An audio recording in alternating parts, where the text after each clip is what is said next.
I hope that there's delicious drinks and pudding and cake and coffee inside. I'm not sure, but I hope so. Nerd Reactor, roll out. So, Wild Robot, come on. Well, this is a huge honor to be nominated, and this is my very first time at the Saturn Awards, so I'm really, really excited. And yeah, the movie, I love it. The music, the characters, the story, it's amazing. And for you, working in behind the scenes, what does it feel like? Just try to make sure everyone is like this is going to move people. It moved all of us from the very beginning. Every project has its own personality, because that assembly of artists will always be a little bit different from film to film. And the message of the movie that came from Peter Brown's wonderful book, this message of kindness, it really seemed to just soak into every corner and aspect of the film, because we did a lot of new things. We broke technological ground. So it was by no means a simple film to make. But oddly enough, it was easy in that everybody was just so positive and overcame every obstacle with such joy and enthusiasm that it made it such an unusual pleasure. When we came to the end of animation, each and every animator had this moment of, and I had the same thing, this moment of sadness where they said, is there one more shot? Is there anything left? And so there was an emotional, sad goodbye for every artist.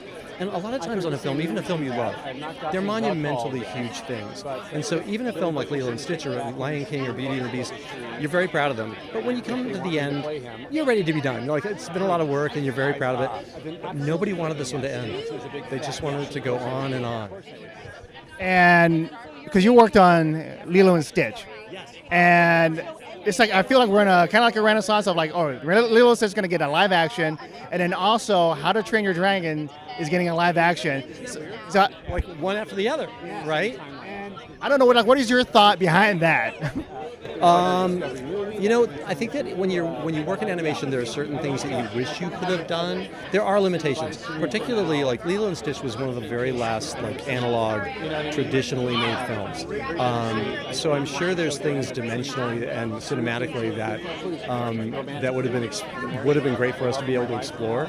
I have not seen the finished one, so I'm not exactly sure the exact construction yet. I did the voice though, and the director contacted me, and Dean asked if I wanted to do the voice, and I said absolutely, because I've never stopped doing the voice.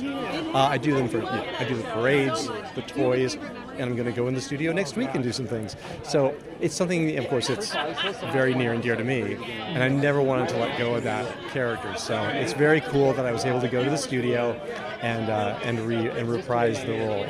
Does your voice ever get sore or anything like that, or you're always prepared? It stresses my voice to the point where I can do about 2 hours really clean.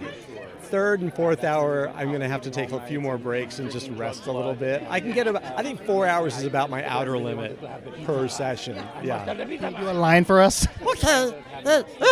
I hope that there's delicious drinks and pudding and cake and coffee inside. I'm not sure, but I hope so.